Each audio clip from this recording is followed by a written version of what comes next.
In this video, I set up close to a buck bed area. Now, I'm not sure why, but something spooked this little buck out of the bed area. And he just come blasting out of there. Looking at him, he's a young buck. I'm not going to shoot this young buck right here. I'm watching him. Pretty much out of nowhere, this other buck just appears. More mature buck.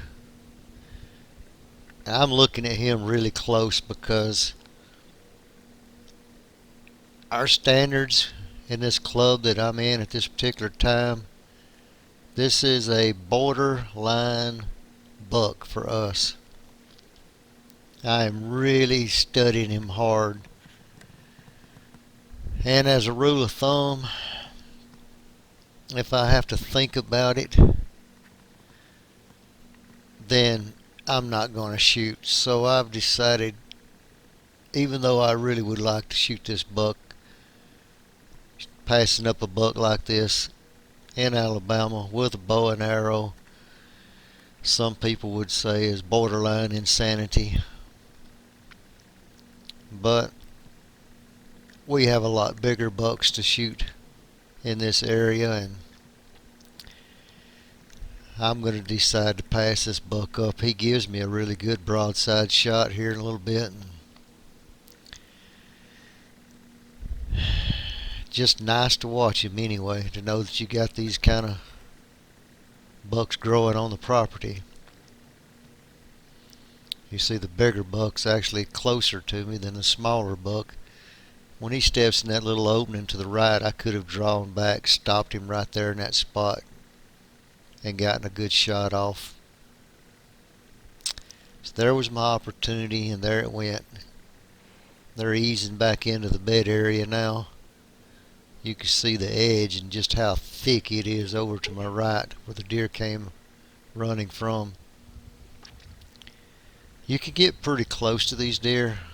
I'm probably within 75 yards of them at least, maybe even closer. It's hard to get much closer and still be able to climb a pine tree with a climber without making a lot of noise. This little buck now, he steps into my shooting lane and he's going to just taunt me. Right, he knows he's too small, he's not going to get shot, so he's just going to stand there and just aggravate me. But really, I'm not going to shoot this deer, so I'll just get some good video footage of him and let him grow on, be something bigger. Unfortunately, we have some club members who would shoot this deer right here.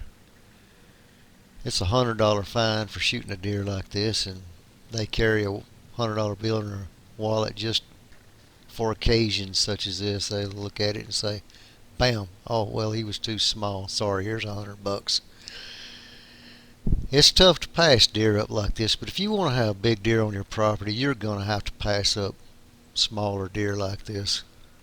It's just all there is to it. If I can do it with a bow and arrow, I'm sure that there's others out there that can do this with a rifle.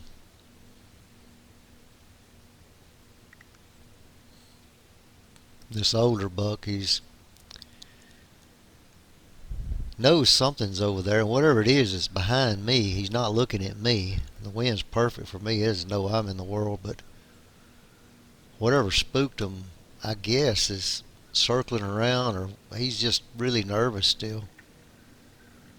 I find out pretty quick here what it is that ran him out.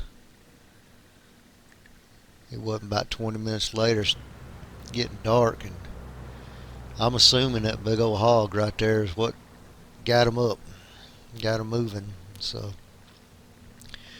sitting close to a buck bed area, you just never know when you might get an opportunity They could come walking out real easy and relaxed at dark, or they could blow out of there and be right in front of your face. You gotta be ready for them, guys. Stay off them cell phones.